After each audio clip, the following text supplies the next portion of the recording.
What if you take creatine plus whey protein for 30 days? Your muscles are about to go through a transformation so dramatic, your old shirts will file a restraining order against you.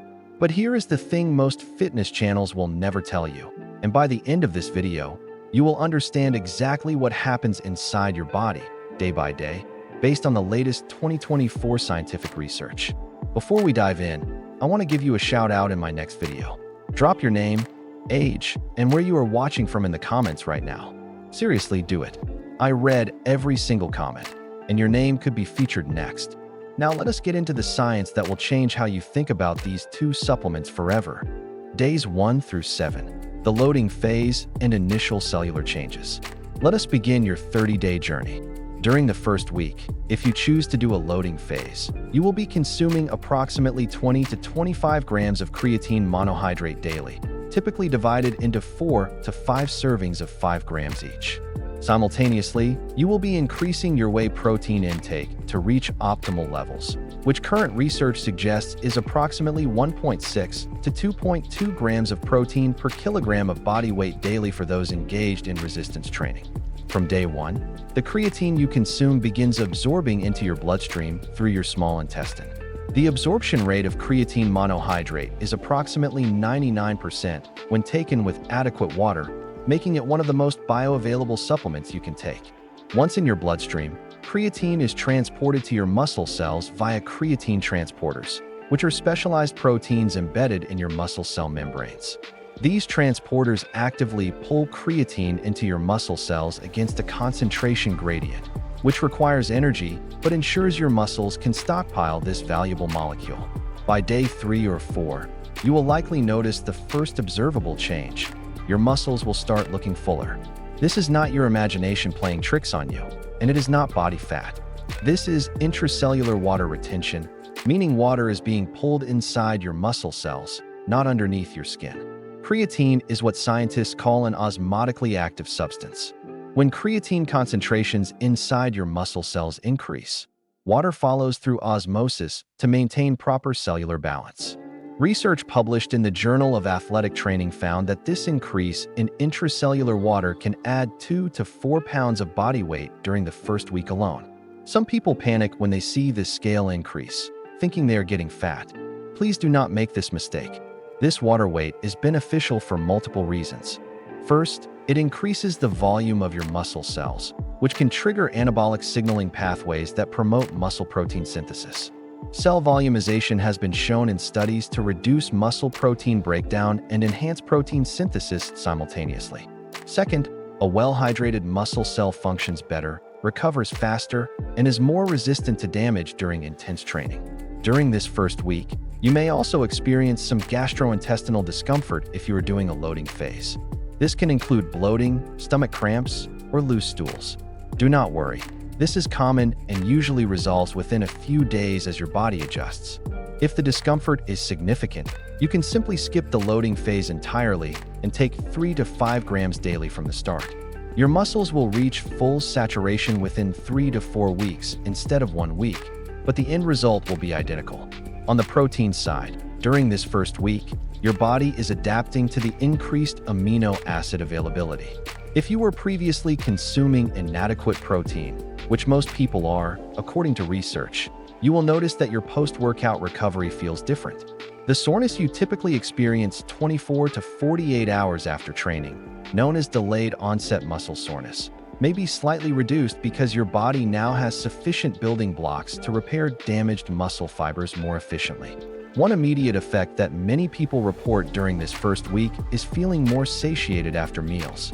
Protein is the most filling macronutrient, rating higher on the satiety index than both carbohydrates and fats. Research from the American Journal of Clinical Nutrition shows that increasing protein intake from 15% to 30% of total calories can reduce daily caloric intake by 400 to 500 calories without any conscious restriction. If fat loss is one of your goals, this appetite suppression effect is a powerful tool working in your favor from day 1. Days 8 through 14, muscle saturation and performance gains begin. By the end of the first week, if you did a loading phase, your muscles are now approaching full creatine saturation. Research shows that muscle creatine stores can be increased by approximately 20 to 40% through supplementation, and most of this increase occurs within the first 7 days of loading. At this point, you transition to the maintenance dose of 3 to 5 grams of creatine daily, which is sufficient to maintain your elevated muscle creatine levels indefinitely. During week 2, the performance benefits of creatine become noticeable in the gym. This is when you will likely experience what I call the "wait, did I get stronger overnight?" effect. You will attempt a weight or rep count that previously felt impossible, and suddenly it feels manageable. This is not a placebo effect. A 2022 meta-analysis published in Sports Medicine analyzed 53 studies and found that creatine supplementation improves high-intensity exercise performance by an average of 10 to 20%. For practical purposes, this might mean adding 1 to 2 extra reps to your sets, or increasing your weight by 5 to 10 pounds on compound movements. The mechanism behind this performance improvement is straightforward. With more phosphocreatine available in your muscles, you can regenerate adenosine triphosphate faster during short, intense efforts. This means you can maintain maximum power output for longer before fatigue sets in. For exercises that typically fail at the 8 to 12 rep range, that extra energy buffer can translate to 1 to 3 additional reps. Over time, this increased training volume accumulates into significant additional muscle growth. Research published in the Journal of Strength and Conditioning Research in 2023 found that the strength gains from creatine supplementation are most pronounced in exercises that rely heavily on the phosphocreatine energy system. This includes movements like bench press, squats, deadlifts, overhead press, and explosive movements like sprints and jumps. If your training program focuses on these compound movements with heavy loads and moderate rep ranges, you are in the perfect position to maximize the benefits. On the protein side, week 2 is when muscle protein synthesis rates are optimized. Your body has adapted to the increased amino acid intake and is now efficiently channeling those building blocks into muscle tissue repair and growth. Studies using stable isotope tracers have shown that muscle protein synthesis rates can increase by 25 to 50% when protein intake is optimized, particularly in the post-workout period. An interesting phenomenon occurs during this phase that most people never think about. The increased protein intake is having effects far beyond your muscles. Protein provides the raw materials for countless bodily functions. Your immune system uses protein to create antibodies and immune cells. Your digestive system needs protein to produce the enzymes that break down food. Your skin, hair, and nails require protein for collagen and keratin synthesis. By week 2, these systems are beginning to benefit from your increased intake as well. One often overlooked benefit is the effect on your metabolic rate. Protein has a thermic effect of approximately 20 to 35%, meaning your body expends 20 to 35% of the calories from protein just to digest and process it. Compare this to the 5 to 15% thermic effect of carbohydrates and the 0 to 3% thermic effect of fats. Over the course of a day, if you are consuming an additional 50 to 100 grams of protein, you could be burning an extra 150 to 300 calories simply through increased thermogenesis. Over 30 days, this adds up to roughly 4,500 to 9,000 additional calories burned, which could translate to over a pound of additional fat loss without any other changes. Days 15 through 21, the hypertrophy acceleration phase. Welcome to week 3, where things start getting really exciting. By now, your creatine stores have been fully saturated for at least a week, and you have been consistently providing your muscles with optimal protein. The combination of increased training capacity from creatine and enhanced recovery from protein is creating a compounding effect on muscle growth. During this period, the mechanisms of muscle hypertrophy are firing on all cylinders.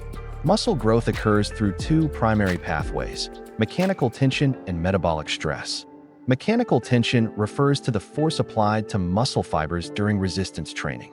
The heavier weights and extra reps enabled by creatine supplementation create greater mechanical tension, which is the primary driver of muscle protein synthesis.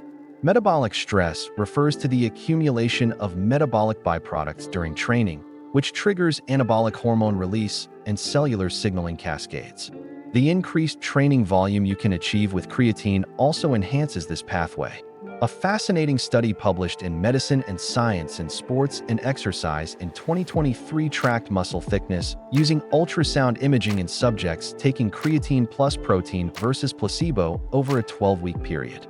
By week 3, the creatine plus protein group already showed measurably greater increases in muscle thickness compared to the placebo group. This is remarkable because it demonstrates that objective, measurable changes are occurring within just 3 weeks. Your strength gains during this phase will likely continue to improve. Research shows that the strength-enhancing effects of creatine are most pronounced during the first month of supplementation, with continued but gradually diminishing returns thereafter. Many people report achieving personal records during weeks 2 through 4 of creatine use, particularly on compound lifts. If you have been chasing a specific number on your squat, bench, or deadlift, this is often when breakthroughs occur. From a recovery standpoint, you should notice that you can train more frequently without excessive soreness. This is the result of several factors working together. The increased protein intake provides the amino acids needed for faster muscle repair. The creatine helps replenish energy stores more quickly, and the increased cellular hydration creates an optimal environment for tissue regeneration. A 2021 study in the Journal of the International Society of Sports Nutrition found that creatine supplementation reduced markers of muscle damage, specifically creatine kinase levels in the blood, following intense eccentric exercise by approximately 20%. An underappreciated benefit that becomes noticeable around this time is improved cognitive function. Yes, you read that correctly. Creatine is not just a muscle supplement. Your brain uses approximately 20% of your body's total energy, despite accounting for only 2% of your body weight.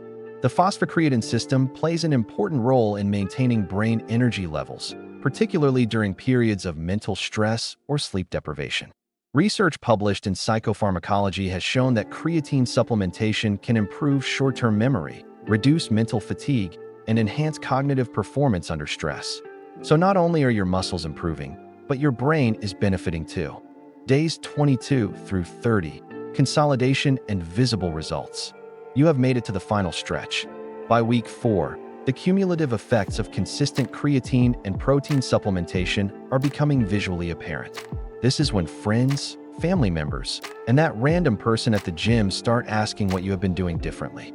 Let me explain exactly what has changed. From a body composition standpoint, several changes have occurred simultaneously. First, you have likely gained 3 to 6 pounds of total body weight. Before you panic, let me break this down. Approximately 2 to 4 pounds of this is intracellular water stored within your muscles alongside creatine. This is the good kind of weight gain that makes you look more muscular, not bloated. Another 1 to 2 pounds could be actual muscle tissue, depending on your training intensity and genetic response. The remainder could be a slight decrease in body fat from the increased thermic effect and appetite-suppressing properties of protein. The net result is that your body composition has shifted favorably toward more lean mass and potentially less fat mass. Your lifts should now be noticeably stronger compared to day 1. Research suggests that over a 4-week period, the combination of creatine supplementation and proper training can increase strength by 5 to 15% on major compound movements. For someone who was benching 185 pounds at the start, this could mean benching 195 to 215 pounds by day 30. These numbers are not fantasy. They are supported by peer-reviewed research published in journals like the Journal of Strength and Conditioning Research and the International Journal of Sports Nutrition and Exercise Metabolism. The muscle fullness that began in week 1 is now well established and stable. Your muscles contain more water, more glycogen, because creatine enhances glycogen synthesis, and more phosphocreatine. This creates a larger, harder appearance that is noticeable both in the mirror and when your clothes fit differently. Many people report that shirts feel tighter in the chest, shoulders, and arms, while remaining the same or looser in the midsection. This is the ideal scenario for anyone pursuing aesthetic improvements. From a metabolic and health perspective, several positive changes have occurred.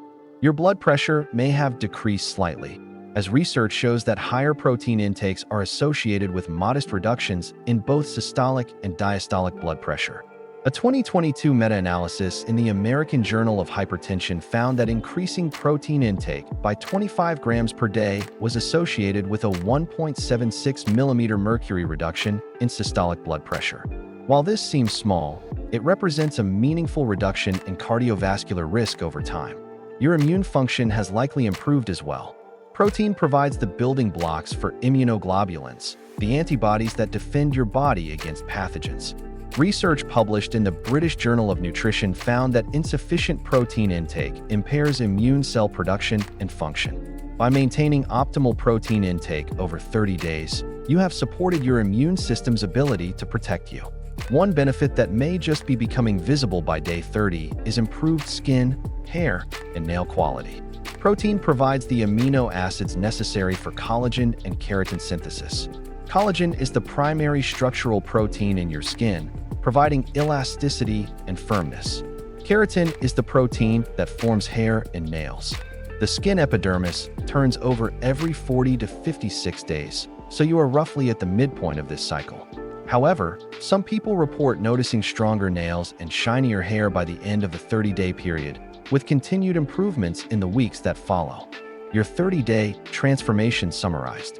Let me summarize exactly what you can expect from 30 days of consistent creatine and whey protein supplementation combined with proper resistance training. By the end of day 30, you will likely have gained 3 to 6 pounds of body weight, primarily from intracellular water and some new muscle tissue. Your strength will have increased by approximately 5 to 15% on major compound exercises. Your muscles will appear fuller, harder, and more defined. Your workout capacity will have improved, allowing you to perform more reps with heavier weights. Your recovery between workouts will be faster, enabling more frequent training. Your appetite will be better controlled due to the satiating effects of protein. Your metabolic rate will be slightly elevated from the thermic effect of increased protein intake. And your overall body composition will have shifted favorably toward more lean mass. These are not promises. They are predictions based on hundreds of scientific studies involving thousands of participants. Of course, individual results will vary based on genetics, training program, diet quality, sleep, stress levels, and countless other factors. But for most people following a reasonable training program and eating a balanced diet, these outcomes are realistic and achievable. Remember, supplements are exactly what their name implies: supplements to an already solid foundation of training and nutrition. Creatine and whey protein are powerful tools, but they cannot compensate for a terrible workout program or a diet consisting primarily of processed junk food. Get your training and nutrition dialed in first, then use these supplements to push your results even further. Now I want to hear from you. Drop your name, age, and where you are watching from in the comments below for a chance to get a shout out in my next video. Also let me know, are you currently taking creatine, whey protein, both, or neither? What results have you experienced? I read every single comment and love hearing about your journeys. If this video helped you, smash that like button and subscribe for more evidence-based fitness content. I will see you in the next one.